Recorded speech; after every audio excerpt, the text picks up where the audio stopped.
Atos capítulo 1, verso 12.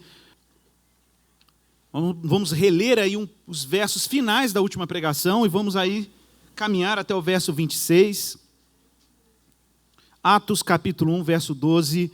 Nós estamos indo aí para o segundo tema dessa saga apostólica, a saga de Atos dos Apóstolos, onde nós vamos trabalhar hoje o segundo tema, e o tema de hoje, 12 testemunhas oculares. Nós vamos falar sobre quem é essa comunidade apostólica que Deus está formando e como Deus insiste, por meio dos apóstolos, em manter essa comunidade de 12 testemunhas de Cristo, preparando o cenário aí para o dia de Pentecostes, o derramamento do Espírito, que nós vamos estudar no próximo domingo.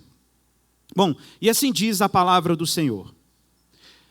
Então voltaram para Jerusalém, do monte chamado Olival, que dista daquela cidade tanto como a jornada de um sábado. Quando ali entraram, subiram para o cenáculo onde se reuniam Pedro, João, Tiago, André, Filipe, Tomé, Bartolomeu, Mateus, Tiago, filho de Alfeu, Simão o Zelote e Judas, filho de Tiago. Todos estes perseveravam unânimes em oração, com as mulheres, com Maria, mãe de Jesus, e com os irmãos dele. Naqueles dias, levantou-se Pedro no meio dos irmãos. Ora, compunha-se a assembleia de umas 120 pessoas. E disse: Irmãos, convinha que se cumprisse a Escritura, que o Espírito Santo proferiu por boca de Davi acerca de Judas, que foi guia daqueles que prenderam Jesus. Porque ele era contado entre nós e teve parte neste ministério. Atenção para o verso 18 e o verso 19, porque ele está entre parênteses. Essa fala não é fala de Pedro, é um adendo explicativo de Lucas, o autor do livro. Ele diz o seguinte, Lucas: Ora, este homem adquiriu um campo com preço da iniquidade e, precipitando-se, rompeu-se pelo meio e todas as suas entranhas se derramaram. Uma referência a Judas Iscariote. E isso chegou ao conhecimento de todos os habitantes de Jerusalém, de maneira que em sua própria língua esse campo era chamado de Acéldama, isto é, campo de sangue. Aí agora Pedro volta ao discurso. Porque está escrito no livro dos Salmos: Fique deserta a sua morada, e não haja quem nela habite, e tome outro seu encargo.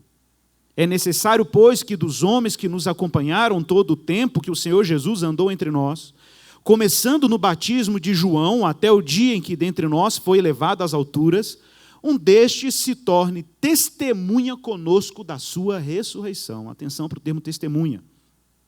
Então, propuseram 2, José, chamado Barsabás, cognominado Justo, e Matias.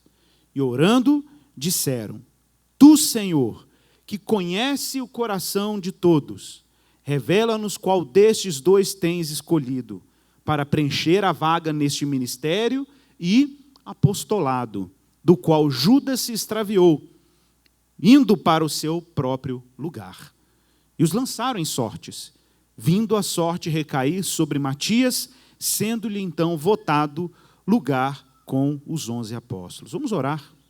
Peça a Deus graça para que o Espírito Santo fale com a igreja, fale conosco, fale com quem está nos visitando, para que o Espírito Santo, ele gerencie, administre, modere as dádivas que estão aqui entesouradas nesse texto bíblico. Pai, em nome de Jesus, como precisamos da Tua graça, como precisamos da rica graça de Deus, precisamos de iluminação do Teu Espírito, que nos assiste em nossas fraquezas.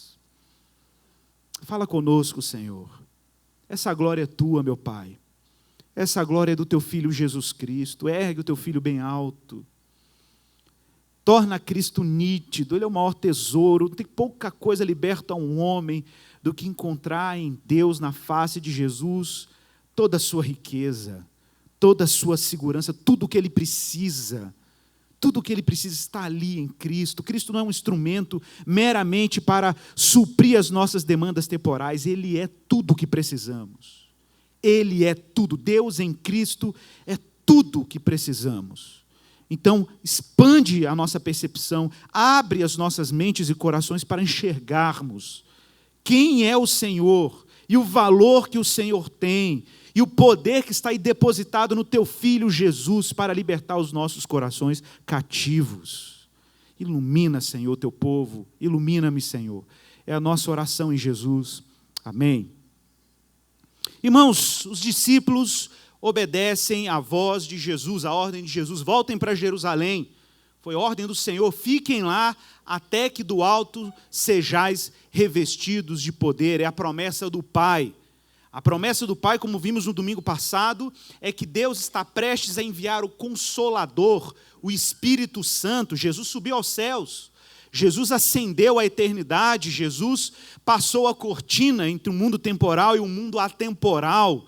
Jesus penetra como sumo sacerdote eterno o santuário que o Senhor erigiu nos céus. Como diz Hebreus capítulo 8, que Cristo se assentou à direita da majestade nas alturas. Jesus intercede por nós como sumo sacerdote eterno, segundo a ordem de Melquisedeque. É um termo misterioso, mas está lá em Hebreus para descrever o eterno sacerdócio de Jesus. Jesus não é um sacerdote temporal da ordem levítica, da casa de Levi, que era uma tribo específica, uma comunidade específica dentre os judeus, que tinha o encargo de oficiar o sacerdócio no templo. Não, Jesus não é um sacerdote temporal. Jesus é um sacerdote eterno, incorruptível, intercede no verdadeiro tabernáculo que nenhum homem erigiu, nenhum homem edificou, senão o próprio Deus edificou o santuário eterno. O santuário terreno é sombra, remete o santuário celestial. Na medida que os sacerdotes oficiavam sacrifícios, libações, incensos, liturgia no santuário terreno, esse santuário não passava de mera sombra, mera projeção daquilo que é real. Eternidade é real. Temporalidade é uma alusão ao eterno, aquilo que não se deteriora, aquilo que não se corrompe. E os discípulos, ainda encantados com a subida de Jesus aos céus, os anjos do Senhor então encorajam aqueles varões a voltarem para Jerusalém e esperarem o retorno de Cristo do mesmo jeito que ele subiu. E eles voltaram, verso 12. Voltaram para Jerusalém, do monte chamado Olival, que dista a distância de um sábado de Jerusalém. A distância de um sábado é o equivalente a aproximadamente 1 quilômetro. Essa era uma medida que os judeus utilizavam, baseado no princípio de que as tendas de Israel, das tribos de Israel, ficavam ao redor do tabernáculo, a distância equivalente a aproximadamente de 1 quilômetro do santuário. Então, o caminho de um sábado era o caminho que era permitido se deslocar no sábado para adoração até o santuário. Então, por isso se chamava caminho de um sábado. Era mais ou menos 1 quilômetro de distância, alguns côvados, aproximava de 1 quilômetro. Então, quando eles subiram ali, já em Jerusalém, os dados arqueológicos históricos apontam que o cenáculo, que é chamado de cenáculo aqui, é provavelmente o mesmo lugar onde foi realizada a última ceia.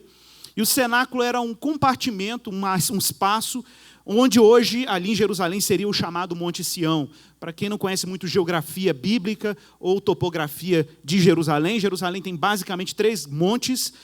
Esse conjunto de montes é chamado de Monte Sião, mas esses 3 montes, basicamente, é Monte das Oliveiras, para o lado mais oriental. No centro você tem o Monte Moriá, que é o Monte do Templo, em Jerusalém. E do outro lado você tem o Monte Sião, que era onde ficava a cidade de Davi, onde Davi governava Israel no mundo antigo.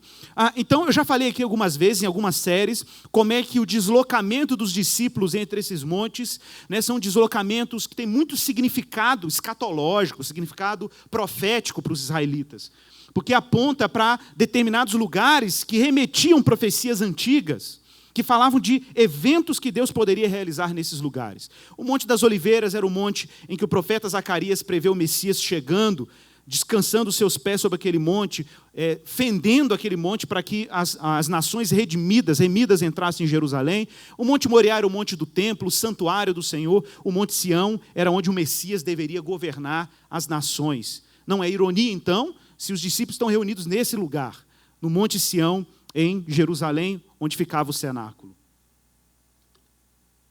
Bom, nesse lugar se encontravam os 11 discípulos, não 12.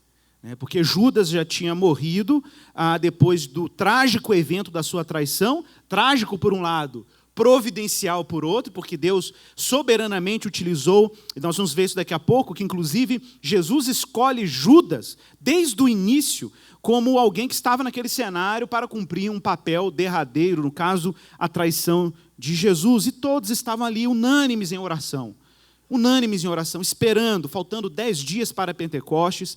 Os discípulos estavam ali reunidos em oração. Eu sei que são 10 dias, porque a Bíblia narra, aqui no livro de Atos, que Jesus permaneceu ressuscitado aqui na terra durante 40 dias.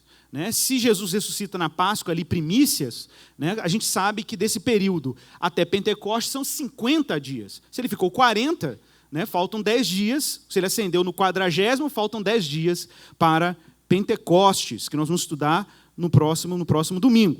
Então eles perseveravam ali unânimes. Aguardando o quê? Aguardando a promessa de Jesus, de que Deus derramaria o Espírito da verdade. O Espírito que dá testemunho, nós falamos sobre isso. O Espírito que dá testemunho, essa palavra testemunha é chave para Atos dos Apóstolos. Inclusive é um termo recorrente. Se vocês leram com atenção o texto que nós lemos juntos agora, há uma menção sobre isso, que o discípulo a ser escolhido para substituir a Judas deveria ter sido uma pessoa que testemunhou as obras de Jesus e a sua ressurreição. Os discípulos, de fato, obedecem à palavra do Senhor, estão no cenáculo, e observe que interessante isso.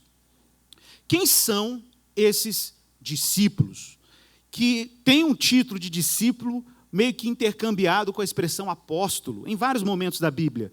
São chamados de discípulos, às vezes de apóstolos. Na verdade, é importante deixar claro que Jesus tinha muitos discípulos, muito mais do que 12 discípulos. Jesus tinha muito mais do que 70 discípulos, e muito mais do que 120 discípulos. Jesus tinha até discípulas, porque o discípulo é um aprendiz. A palavra discípulo, didáskalos em grego, ou talmid em hebraico, é um estudante, é um aprendiz. Jesus tinha muitos aprendizes. Apenas a diferença é que Jesus escolhe entre esses aprendizes, alguns aprendizes mais aplicados, ou pelo menos aqueles que ele se aproxima mais. E dentre esses aprendizes, Jesus escolhe alguns que ele denomina de apóstolos. A palavra apóstolos em grego significa enviado, emissário. Então, Jesus escolhe determinados indivíduos dentro do grupo, a escola dele, pessoas escolhidas para uma tarefa, para um envio. Olha o que está escrito em Lucas, capítulo 6, verso 12. Abra sua Bíblia aí. Vamos ver um pouquinho sobre como Jesus fez essa escolha apostólica. Lembrando que Lucas e Atos a gente tem que sempre ver como uma única obra, uma obra de 2 volumes, como falávamos aqui no último domingo. Diz assim o texto, Lucas 6,12. Naqueles dias, retirou-se Jesus para o monte a fim de orar. Então Jesus se retirou para orar. E ele passou a noite orando a Deus. Jesus passou a noite inteira orando a Deus. E quando amanheceu, observe, Jesus passou a noite orando e quando amanheceu, ele já amanheceu com uma decisão clara. Ele chamou a si os seus discípulos, chamou os alunos, escolheu 12 dentre eles. Então observe, o time de discípulos era muito maior do que 12. Mas Jesus vai lá e elege dentre aqueles discípulos 12 indivíduos, dentre os quais deu também o nome de apóstolos. Está claro? Então, apóstolos são essas 12 testemunhas que Jesus escolheu depois de intensa oração durante a noite toda. Agora, olha o detalhe no verso 14 em diante. Aí dão o nome dos apóstolos. Simão, a quem acrescentou o nome de Pedro, André, seu irmão, Tiago e João, Filipe e Bartolomeu, Mateus e Tomé, Tiago, filho de Alfeu, e Simão, chamado Zelote, Judas, filho de Tiago, e Judas Iscariote, que se tornou traidor. Até a escolha de Judas, o traidor, foi contabilizado nas escolhas que Jesus fez. Isso é interessante. Bom, o que eu quero chamar a sua atenção agora a partir do verso 15 de Atos 1,15, é que, de repente, no cenário em que os discípulos estão reunidos na expectativa da promessa do Espírito, e Deus está construindo, de fato, um cenário para a promessa ser cumprida, nós temos uma imagem do apóstolo Pedro que ela é uma imagem surpreendente. Porque quem acompanha o Evangelho de Lucas, principalmente nos últimos capítulos, deve se lembrar do modo frágil com que Pedro se apresenta diante da prisão de Jesus. No primeiro momento, Pedro é impulsivo, puxa a espada, corta a orelha de Malco, né, um soldado da guarda romana, parece um homem extremamente disposto a defender Jesus. De repente, quando ele vê Jesus preso, depois da traição de Judas, você vê uma cena em que Pedro se coloca numa distância segura. Pedro se coloca numa distância segura e fica observando a cena da prisão de Jesus. Ele então, ainda meio distraído, no pátio do templo, ele é sentado numa fogueira, porque era uma noite fria, típica do Oriente Médio, aquecendo-se. De repente alguém reconhece que ele é um dos discípulos de Jesus, ele nega, alguém aponta e não, você é um dele, ele não tem nada a ver com isso. De repente alguém levanta, você é um galileu, você andava com ele. Ele fala assim, me deixa em paz, eu não conheço esse homem. E aí o galo canta e naquele momento, Jesus simplesmente olha de forma penetrante para dentro dos olhos de Pedro, sem dizer nenhuma palavra. E imediatamente Pedro se lembra daquela promessa impossível que ele disse que jamais negaria o Senhor, e que Jesus falou, você vai me negar. A cena é tremenda, ela é apavorante, por outro lado. Jesus não precisa dizer nada. Pedro foi disciplinado com o simples olhar de Jesus. No Evangelho de João, que nós estudamos uma série aqui na igreja, alguns se lembram daquele evento depois da ressurreição. Jesus aparece para Pedro, Pedro fica todo desajeitado, não sabe lidar com Jesus ressuscitado, e Jesus faz aquelas perguntas que nós vamos ver daqui a pouco, né? Pedro, tu me amas?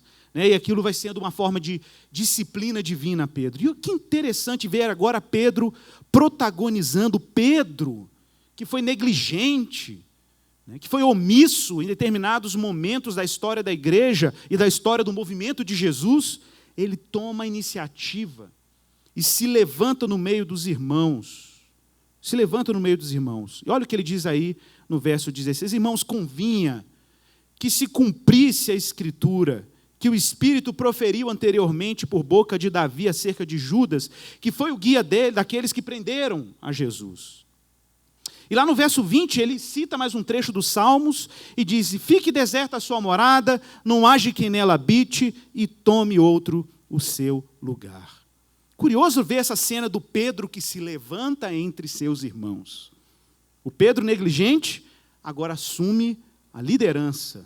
De fato, isso estava previsto em Lucas capítulo 22, verso 31 e 32. Olha o que Jesus diz para Pedro, já prevendo o que ia acontecer no futuro. Jesus diz para ele, lá em Lucas 22, 31, Simão, Simão, eis que Satanás vos reclamou para vos peneirar como trigo. Eu, porém, roguei por ti, para que a tua fé não desfaleça. Tu, pois, quando te converterdes, fortalece os teus irmãos. Olha a ordem de Jesus. Olha a ordem de Jesus. Jesus está falando assim, Satanás está doido para te pegar. Já pegou Judas. Agora ele quer te pegar também. Eu roguei ao Pai para te proteger, para você ter fé, para encarar a tentação. Mas um dia você vai se converter. E o dia que você se converter, o dia que você se arrepender, só lembre disso. Fortalece os teus irmãos.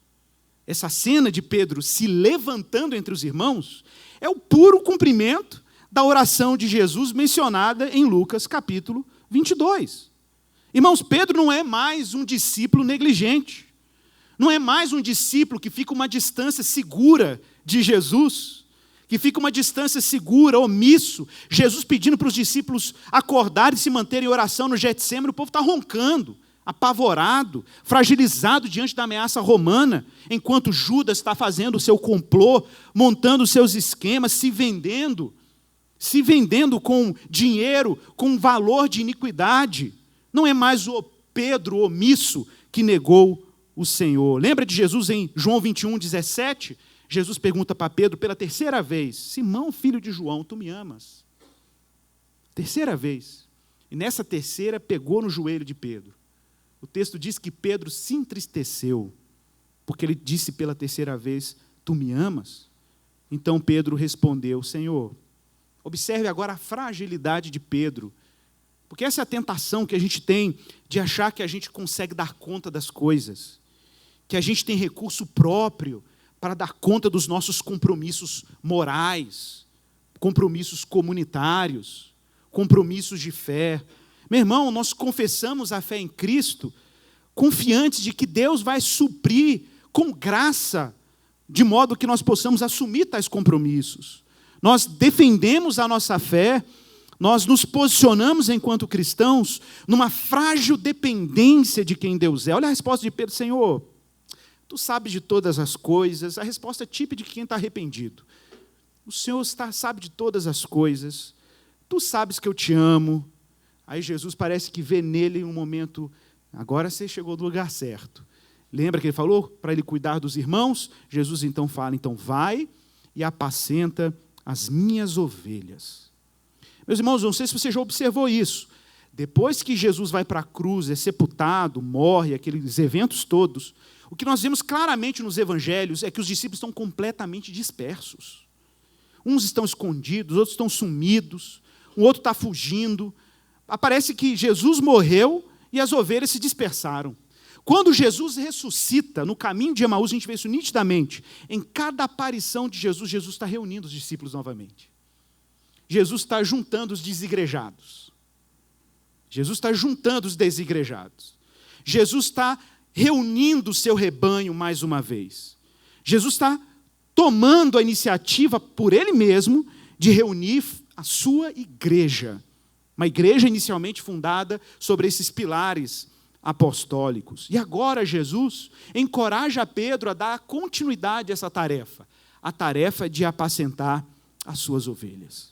Mas, essa comunidade messiânica, essa comunidade centrada no Cristo Messias, precisa ter 12 apóstolos.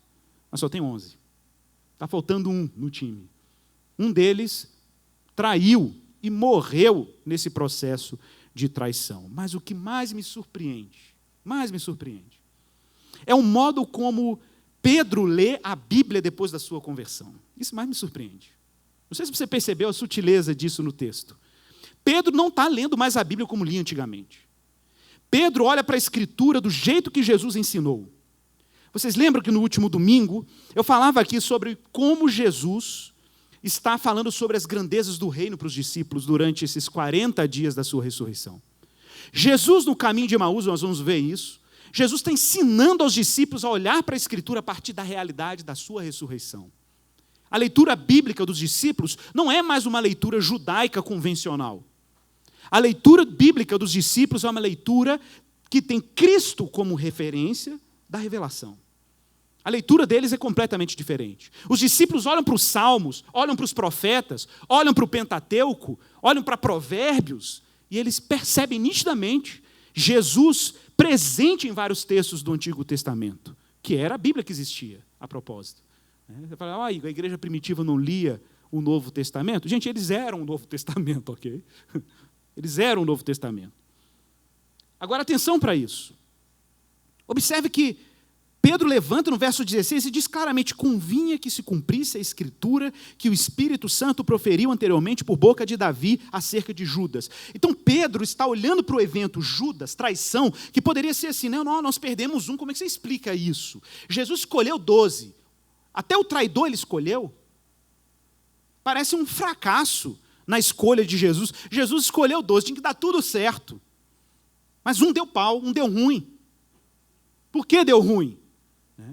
Olha, Pedro entende claramente que nada na missão de Jesus é em vão. Que tudo na missão de Jesus, morte e ressurreição, está costurado por uma série de textos do Antigo Testamento. Ele sabia que Cristo tinha que cumprir as Escrituras. A leitura de Pedro muda. Então Pedro agora aprendeu a não tomar decisões impulsivamente.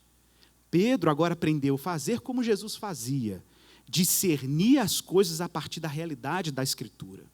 Narrar a sua existência, olhar para a sua vida a partir da revelação de quem Deus é. Lembra ele falando para Satanás? Nem só de pão viverá o homem, Deuteronômio, né? Jesus citando Deuteronômio. Nem só de pão viverá o homem, mas de toda palavra que procede da boca viverá o homem. Cristãos, comunidade apostólica, igreja do Senhor, gente batizada em Cristo, vive como? Não vive para suprir demandas básicas da sua existência. Cristãos vivem a partir do que Deus narra, do que Deus diz. Pedro está olhando para a circunstância da missão da igreja a partir da palavra de Deus e discernir a partir dessa palavra o que Deus quer fazer. Observe, vamos ver como é que Pedro faz essa reconstrução bíblica. O texto diz que Judas estava à frente dos soldados que foram lá prender Jesus. Lucas 22, 47 e 48, a cena da traição é fortíssima, né? Jesus falava com os discípulos depois da oração do Getsêmani, quando de repente chegou uma multidão. Jesus aqui no Getsêmani, atrás dele 11 discípulos menos um. E do outro lado vem uma multidão, e quem está liderando a multidão? Um dos 12. Do outro lado, do lado dos inimigos. Traição típica. Do lado dos inimigos. Falava ele ainda, quando chegou uma multidão, e um dos 12, chamado Judas, que vinha à frente deles, aproximando-se de Jesus para o beijar. Jesus estava completamente sóbrio. Jesus estava completamente sóbrio. De que Judas estava fazendo ali, qual era a missão dele. Ele já tinha orado no monte há muito tempo, na hora de escolher os 12. Judas só estava ali cumprindo uma missão. Um instrumento de Satanás, e como diz Martinho Lutero, o diabo é também servo de Deus. A gente acha que o diabo é um Deus, igualzinho o Deus da Trindade, que fica concorrendo com ele igualzinho. Isso é maniqueísmo, isso aí não é teologia bíblica não, né? Maniqueísmo. Maniqueísmo é duas divindades com poderes iguais e equivalentes, só que de lados opostos. Não existe isso no cristianismo. No cristianismo você tem um Deus todo-poderoso, soberano, supremo, um Deus majestoso, Senhor sobre todas as coisas, sobre qualquer mal, sobre qualquer bem, soberano, e o diabo continua sendo um cão bravo, mas na coleira de Deus. Na coleira de Deus. Então não existe mal que Deus seja surpreendido. Não existe traição que surpreenda Deus. Ele é regente da história. Até o mal, quando parece estar prestando um desserviço ao reino de Deus, Deus tem a capacidade de resgatar ou de retomar a história da redenção e integrar aquele evento maligno como parte de um grande drama de amor. Até os momentos escuros da nossa existência, lembra do tapeceiro, né? O livro lá da Edith Schaeffer, né? The Tapestry. O tapeceiro que está lá tecendo o tapete, você olha para o tapeceiro fazendo o tapete, e você não entende por que tem uma linha escura, por que tem um barbante de uma cor diferente. A sua vida é um tapete, Deus está tecendo ela, aí de repente tem um acidente, perde um ente querido, uma doença que você não esperava, um desemprego, você foi reprovado na faculdade, as coisas acontecem. O seu filho não está indo na escola do jeito que você esperava, né? E aí de repente aparece aquela coisa ali esquisita no tapete da sua vida, e você acha que Deus esqueceu de você, quando Deus está tramando a história, considerando, compondo essa história soberana, contando inclusive com os nossos desajeitos, com as nossas impulsividades, com as nossas falibilidades. Judas era um traidor, pecador, ele falhou, ele pagou um preço pela sua traição, mas Deus não foi surpreendido com isso. Deus soube costurar o evento da traição de Judas de forma muito habilidosa dentro da história da salvação. Jesus, porém, lhe disse: Judas, com um beijo, tu traz o filho do homem? Ora, lembra, Pedro está tentando entender o evento da traição pelas Escrituras. Pedro está olhando para os Salmos, está tentando ler a Bíblia do jeito que Jesus ensinou que ele deveria ler a Bíblia. O que Pedro faz? Pedro abre o Salmo. Olha só que interessante, não está isso aí na Bíblia, mas a gente entende. Que ele abre o Salmo, ele consulta os Salmos, e olha o que ele vai discernir, como ele vai discernindo os eventos. O Salmo 41, vamos abrir alguns salmos, tá? Salmo 41, porque lembra que ele falou? Davi, Deus está falando por Davi. É isso que ele está dizendo, se é Davi, é Salmo. Porque Davi foi compositor de salmos. Os judeus da época de Jesus olhavam para os salmos davídicos de forma messiânica, porque a promessa é que o Messias seria filho de Davi. Então, Davi é portador do espírito messiânico. Então, quando você olha para os salmos numa perspectiva cristológica, messiânica, você discerne vários eventos da vida de Jesus dentro dos salmos. Olha o que diz aí o Salmo 41, verso 9. É um salmo falando de inimigos, de traição, de conspiração. Olha que interessante.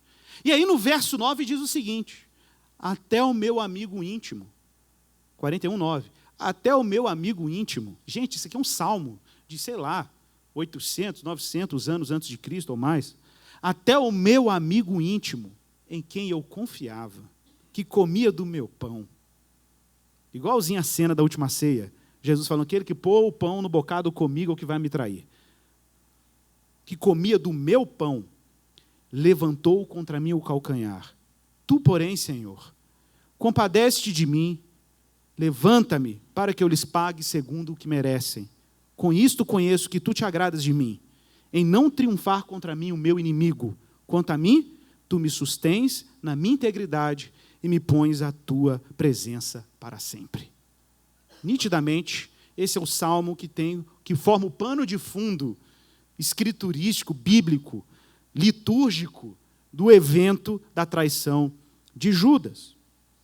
Como eu falei, Pedro aprendeu a ler a Bíblia com Jesus. Não apenas ler a Bíblia com Jesus, ler a vida a partir da Bíblia como Jesus fazia. Ler a existência a partir das Escrituras. Pedro está olhando para a vida e está vendo o drama da história da igreja como um drama providencial. Deus está tecendo a história pelas Escrituras.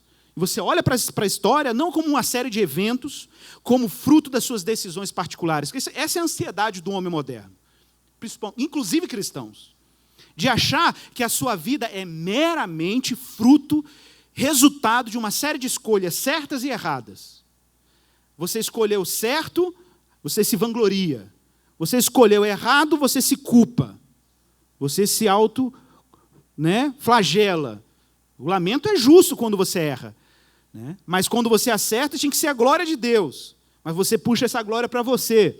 E aí você vai achando que a vida é resultado de uma série de iniciativas pessoais, de controles pessoais, fruto da sua gestão, da sua competência. E Jesus está ensinando para Pedro, Pedro, você pode falar o que você quiser. Você pode falar que você vai puxar a espada e me defender, que você vai dar conta de cumprir com seus compromissos, mas saiba, a nossa vida aqui é pautada por uma história. É pautada por uma revelação. Tem uma palavra que diz qual o sentido da nossa vida e o sentido da nossa existência. A gente está dentro de um drama divino. A gente está dentro de um drama divino. A gente não está aqui escrevendo a nossa própria história. Deus tem uma história muito bem escrita e te puxou para dentro dela. Deus tem uma história muito bem pautada na sua vontade por graça. Ele te integrou, te colocou dentro dessa história. Tem linhas ali que citam o seu nome. Você está dentro do drama. Você não é protagonista, você é coadjuvante. Protagonista é Deus. Protagonista é Cristo. A salvação, o mistério da salvação é que Deus te salvou da tentação de achar que você tem condições de escrever a sua própria história. E como ele fez isso? Te colocando na história dele.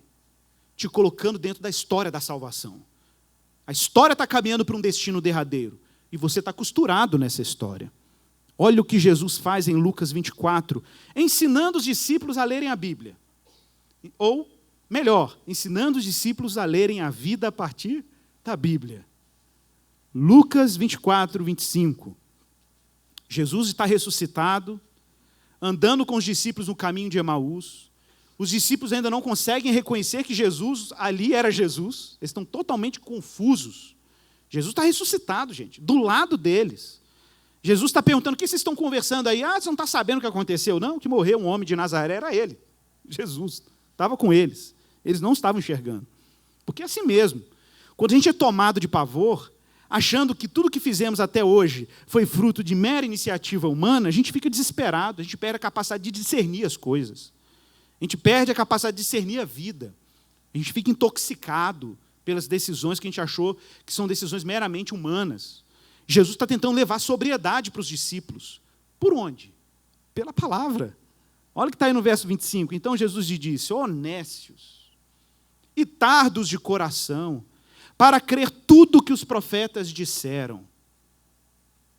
Porventura não convinha que o Cristo padecesse e entrasse na sua glória? E olha o que Jesus faz no verso 27. Jesus, de memória, como bom judeu que ele era, foi educado na tradição do Pentateuco, sabia memorizar os vários textos bíblicos e vários eventos bíblicos. Jesus começa a narrar, porque é assim mesmo. Um cristão, quando está perdido, o que ele precisa? Ele precisa da narrativa bíblica. Ele precisa lembrar que ele está dentro de uma história que é maior do que os planos dele para o ano de 2018. Ele precisa lembrar. ele precisa lembrar que ele é parte de um drama magnífico, em que Deus está fazendo a história convergir para a glória do Filho dele, e Deus te colocou dentro dessa história. E que essa história é muito maior do que aquilo que você traçou para você. Que essa história é muito superior do que um dos melhores planos que você traçou para a sua vida. Os melhores desejos que você definiu para a sua caminhada pessoal cristã. Deus está chamando os discípulos para a sobriedade. Você faz parte de uma história muito maior do que as suas inseguranças, expectativas, ansiedades, projetos, intenções. Nécios, tardos de coração para crer em tudo que os profetas disseram. E começando por Moisés, verso 27, discorrendo por todos os profetas, Jesus está dando uma aula de Bíblia para os discípulos. Expunha-lhes o que a respeito de Jesus, constava em todas as Escrituras. Olha que forte, em todas as Escrituras. Jesus deu uma aula de panorama bíblico para os discípulos, mostrando como ele, Jesus, apesar dos discípulos ainda não terem reconhecido, estava presente em toda essa narrativa. Verso 32. Depois que Jesus desaparece, disseram um ao outro: porventura não nos ardia o coração quando ele, pelo caminho, nos falava e quando nos expunha as Escrituras? Verso 44. Mais para frente, Jesus lhes diz mais uma vez: são estas as palavras que eu vos falei estando ainda convosco. Importava, observe que essa expressão que Jesus vai usar agora, olha a dica, é a mesma, basicamente a mesma expressão que Pedro está usando para discernir a morte de Judas e a traição de Judas. Pedro está aprendendo a olhar para a vida pela Escritura. Ele está fazendo exatamente como o mestre o ensinou. Observe. Jesus fala essa expressão: importava que se cumprisse tudo que de mim está escrito na lei de Moisés, nos profetas e nos salmos. Nos salmos. Então, olha o que acontece com os discípulos. Lhes abriu o entendimento. Olha que extraordinário. Lhes abriu o entendimento para compreenderem as Escrituras. Eles não estavam entendendo antes. Criados no judaísmo, lendo todos os sábados a Torá na sinagoga, lendo os profetas na sinagoga, os fariseus e escribas, que eram mestres da interpretação do Antigo Testamento, eles ainda não tinham compreendido as Escrituras. Jesus, então, está deixando claro que ele é a chave das Escrituras. Que Jesus Cristo é o lugar por onde eu olho para a Escritura e interpreto a Escritura. Não tem um outro modo da gente olhar para a Bíblia e interpretá-la sem ser à luz de quem Cristo é.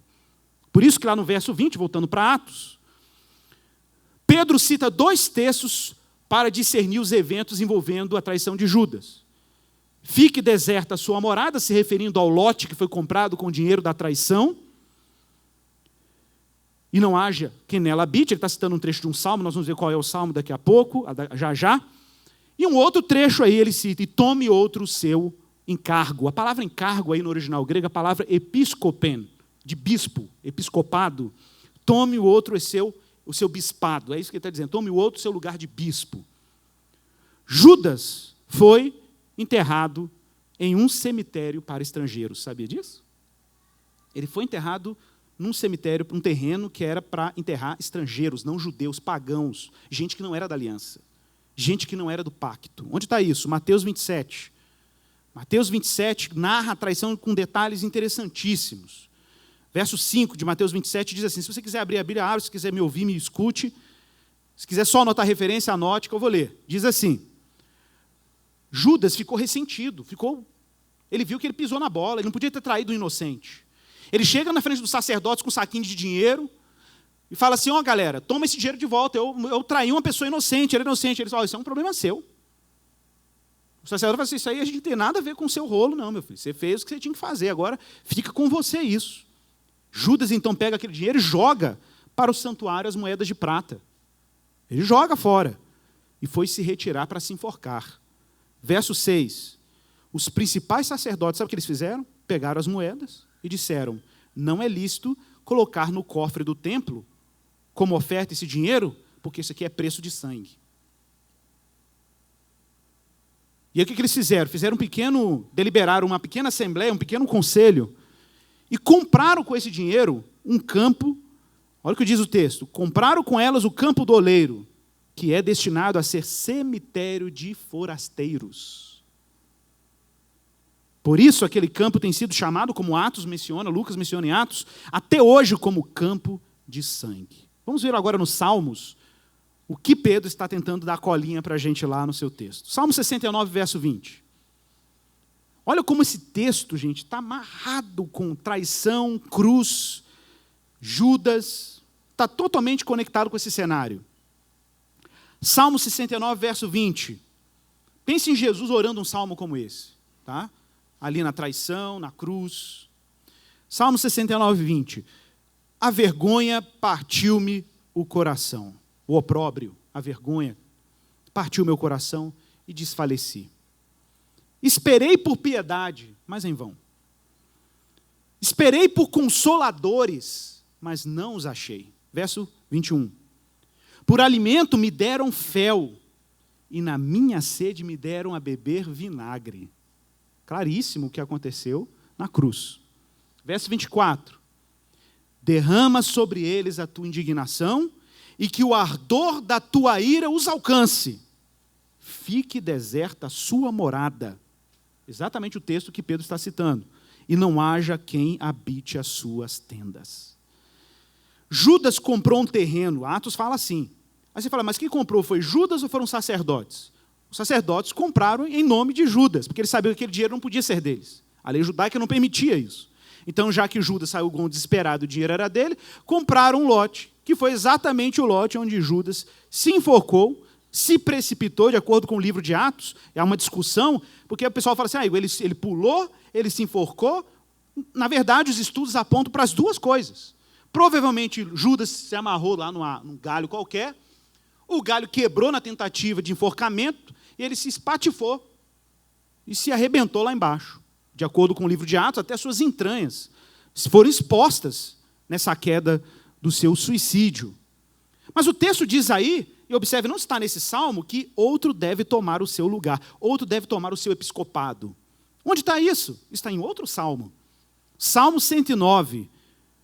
Olha que fortíssimo, gente. Como é que esses salmos todos, Jesus falou isso para Pedro, para que se cumprisse tudo que de mim foi escrito na lei, nos profetas e nos salmos. Olha o que diz o Salmo 109, do verso 4 ao verso 8. Gente, impressionante isso aqui. Em paga do meu amor, me hostilizam. Traição. Em paga do meu amor, me hostilizam. Eu, porém, oro. Eu, porém, oro. É o que Jesus está fazendo no Getsêmani. É o que Jesus está fazendo no Getsêmani, os discípulos estão dormindo. Pagaram-me o bem com o mal, o amor com o ódio. Quase a pergunta de Jesus, Judas, tu me traz com um beijo? Suscita contra ele um ímpio e à sua direita esteja um acusador. Quando julgarem, que ele seja condenado. E tida como pecado a sua oração. Os seus dias sejam poucos e tome outro o seu encargo. Claríssimo, né? Por isso que eu já falei aqui na igreja, que quando você vê uma citação do Antigo Testamento no Novo Testamento, um versículo do Antigo Testamento, pegue esse versículo, vá no Antigo Testamento e leia o contexto em que esse versículo foi escrito. Ler a Bíblia é igual ler a Wikipedia. Você tem que clicar no hiperlink lá e ver o que está falando lá, porque não é só uma frase, é um conceito, é um contexto. Como o autor não pode escrever o texto por inteiro, ele deixa a dica. Como diz a Escritura, geralmente vem nessa estrutura, um versículo. Pega esse versículo, vai no Antigo Testamento e lê o contexto. Você vai ver por que ele citou aquele versículo. Porque tem um texto bíblico fazendo pano de fundo para você entender a revelação da Escritura. Verso 21, Atos, volte para Atos. Qual é o critério para escolher o substituto de Judas? Tem que ser testemunha. Entre José e Matias, estava nítido que os dois se encaixavam nesse critério.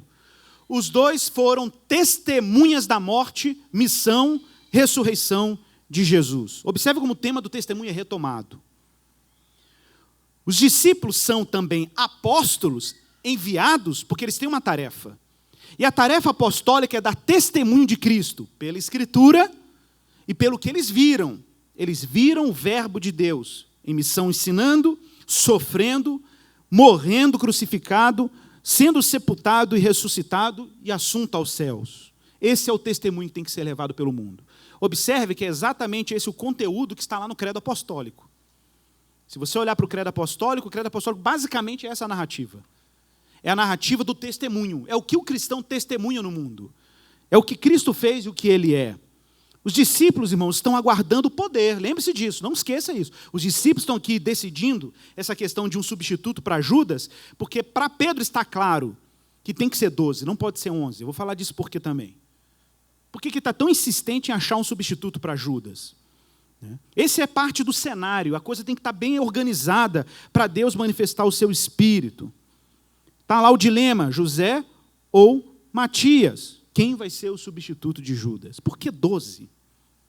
Por que 12? Bom, no verso 24, eu acho fantástico isso, porque de repente eu vejo um Pedro que não toma decisões impulsivas. Mas um Pedro que, como diz John Stott, aprendeu a discernir a vontade de Deus por 3 critérios. Se você olhar o texto todo que nós lemos, Pedro está usando 3 critérios para tomar a decisão sobre quem vai ser o substituto de Judas. Ele não está sendo susto. É você aqui, rapaz, vem cá. Não, não tem isso. Judas, primeiro, consulta as Escrituras, nós vimos agora.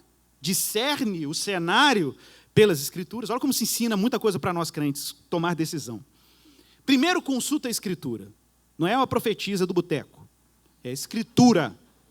Olha para a Bíblia e discerne a vontade de Deus. Mas tem um irmão ali que é tão ungido, que falou que não tem trindade. Irmão, não tem trindade, então ele não está falando pelo Espírito Santo. Pode esquecer.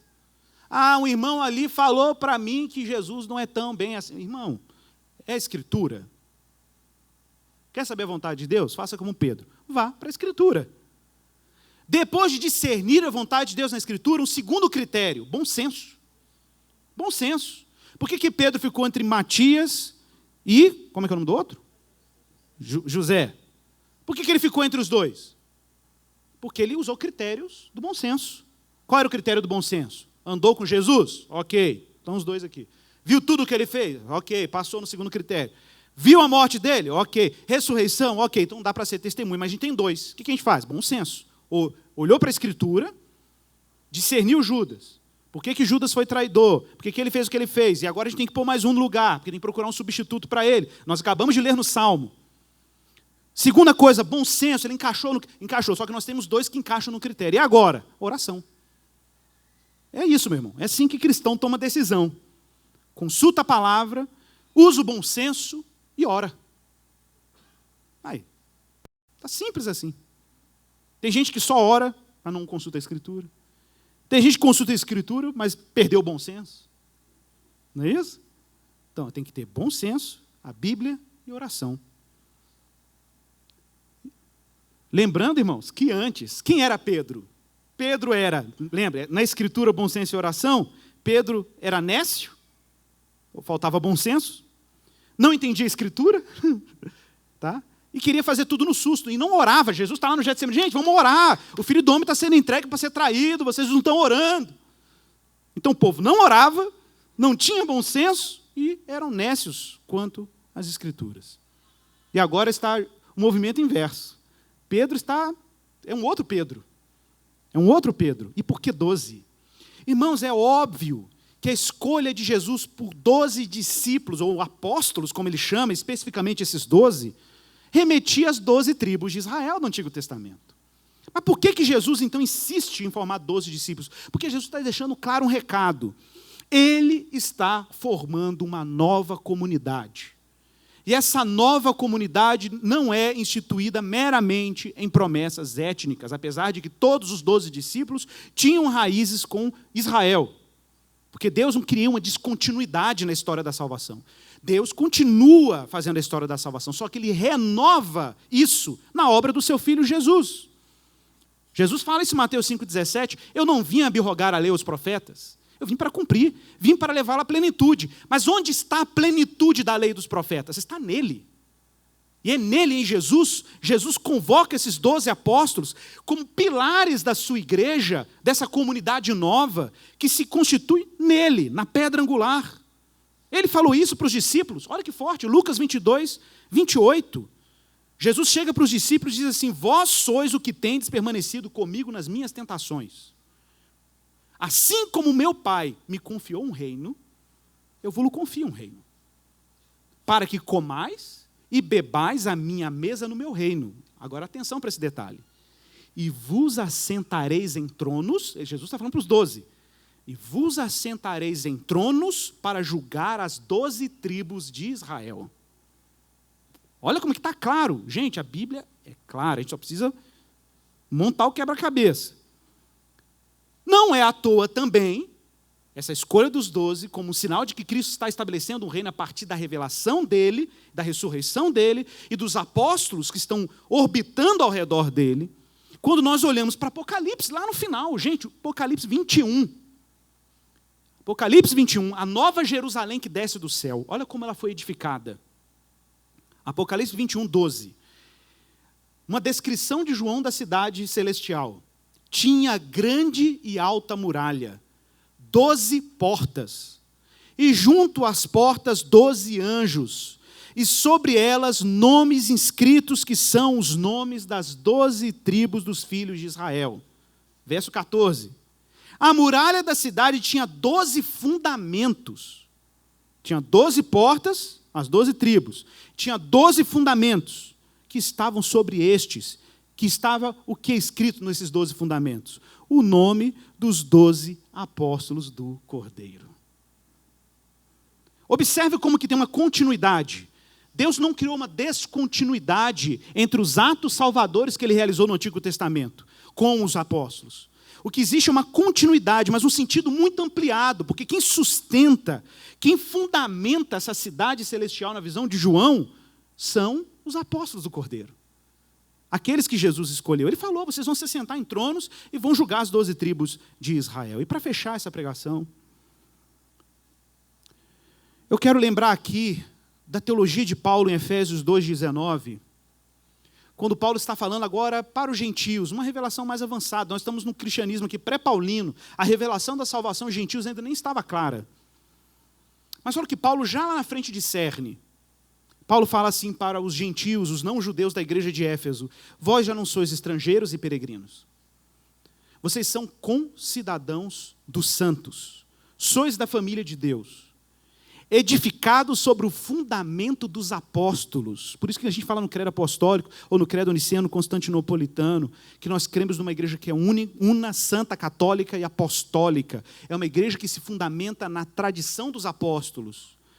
O fundamento dos emissários, dos testemunhos, ou das testemunhas do Evangelho, e dos profetas, sendo Ele mesmo, Cristo Jesus, a pedra angular, no qual todo edifício, então pense na igreja como uma grande edificação, um santuário, cujos pilares são os apóstolos, cuja pedra angular, que sustenta toda essa estrutura, é o próprio Cristo, e bem ajustado, ele cresce para santuário dedicado ao Senhor. Para quê? Por que Deus construiu essa igreja assim? Cristo, a pedra angular, os apóstolos sendo os sustentáculos, o fundamento desse santuário. Para quê? Verso 22. Para que também vós, juntamente a esses apóstolos, esses testemunhos, a essa pedra angular que é Cristo, estejamos sendo edificados para a habitação de Deus no Espírito. Então, por que Pedro está tão preocupado com 12 apóstolos? Porque esse é o design do santuário. Porque esse santuário não pode ter 11 pilares, tem que ter 12 pilares. Porque essa catedral do Espírito tem que estar muito bem edificada, porque no dia de Pentecostes o Espírito vai habitar nessa igreja. Paulo diz, para a habitação de Deus no Espírito. Tem que ter os pilares. Tem que ter os pilares, tem que ter essa comunidade. E aí eu fecho com uma frase fantástica do John Stott, no livro dele, A Mensagem de Atos dos Apóstolos. Ele diz assim, como conclusão desse trecho que nós lemos: o palco agora está pronto para o dia de Pentecoste. Próximo domingo, tá, gente? Esse episódio aqui dessa série da Netflix só próximo domingo. O palco agora está pronto para o dia de Pentecoste. Os apóstolos receberam a comissão de Cristo e viram a sua ascensão. A equipe apostólica está novamente completa, pronta para ser testemunha, sua testemunha escolhida. Só uma coisa está faltando. Só uma coisa. O Espírito Santo ainda não chegou. A vaga de Judas fora preenchida por Matias, mas a vaga de Jesus ainda não fora preenchida pelo Espírito Santo. Vamos orar. Vamos pedir a Deus para que nos prepare para a gente entender e viver a realidade de uma igreja que se fundamenta em 12 testemunhas, em 12 pilares apostólicos, fundada na pedra angular que é o Cristo ressuscitado, santuário para a habitação do Espírito. Meu irmão, que Deus te ajude a discernir a Escritura a partir de quem Cristo é e discernir a sua vida a partir da Escritura como Cristo nos revelou. Essa frase é importante, né? Aprender a discernir a Escritura como Cristo nos ensinou e aprender a discernir a nossa vida a partir das Escrituras que Cristo nos revelou. Vamos orar. Peça a Deus graça. Peça a Deus para que te renove pela palavra dEle. Que Deus te dê graça, meu irmão, para você cumprir essa missão. A missão de fazer menção e dar testemunho de Cristo. De se deleitar nele como a igreja que está reunida unânime em oração, aguardando a promessa do Espírito. Aguardando a promessa do Espírito da verdade, o Consolador. Igor, não dou conta, Pedro também não dava. Por isso que Jesus orou para que ele tivesse fé. Tenha fé, meu irmão. Tenha fé, peça a Deus, me dê fé, me dê confiança no Senhor, para que eu possa olhar para a Tua palavra e ver que a minha história está ali narrada pela Tua palavra. É ela que me sustenta, é ela que dá sentido para a minha jornada cristã.